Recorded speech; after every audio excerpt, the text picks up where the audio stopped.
மாற்றத்தின் குரல். உங்க மதிப்பு என்ன? நீங்க சில்லறையா இல்ல ரூபா நோட்டா? என்னன்னு புரியலையா? வீடியோ ஸ்கிப் பண்ணாம ஃபுல்லா பாருங்க. கீழே விழுற சில்லறைங்களை பார்த்துருக்கீங்களா?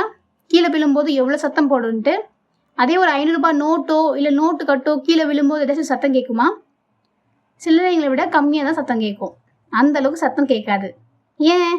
ரெண்டுமே பணம் தானே, ரெண்டுமே அமௌண்ட் தானே, ஏன் இந்த டிஃப்ரென்ஸு? ஏன்னா சில்லறைங்களை காட்டிலும் ரூபா நோட்டுக்கு மதிப்பு அதிகம். இதே தாங்க நமக்குமே. எப்போ நம்ம மதிப்பு அதிகரிக்குதோ அப்போ நம்மளை அறியாமலே நம்மக்கிட்ட ஒரு பொறுமையும் ஒரு நிதானமும் ஒரு அமைதியும் ஆட்டோமேட்டிக்காக வந்துடுங்க.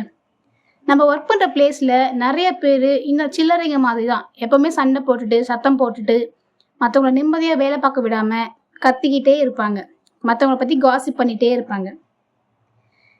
நம்ம அந்த நேரத்தில் நம்மக்கிட்ட கேட்டுக்கணும், நம்ம சில்லறையாக இருக்கோமா இல்லை ரூபா நோட்டோ மாறிட்டோமான்ட்டு. நம்ம ஒருவேளை சில்லறையாக இருக்கோம் அப்படின்னா அவங்களுக்கு ஈக்குவலாக இறங்கி சண்டை போட்டுட்டு நம்மளும் அவங்களும் ஈக்குவலாக சண்டை போட்டுட்டு இருப்போம்.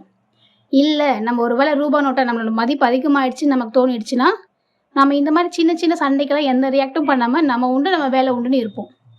ஸோ நீங்கள் ஒர்க் பண்ணுற இடத்துல இந்த மாதிரி அடுத்து சின்ன சின்ன சண்டைங்க ஏதாவது வரும்போது உங்களை நீங்களே கேட்டுக்கோங்க, நீங்கள் சில்லறையா இல்லை ரூபா நோட்டான்ட்டு.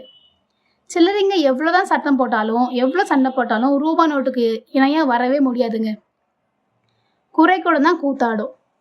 நம்ம நிறைக்கூடமாக தழும்பாமல் நிதானமாக எல்லா சுச்சுவேஷன்லையும் நம்ம மதிப்புக்கு எந்த ஒரு கலங்கமும் வராமல் ஒர்க் பண்ணணுங்க.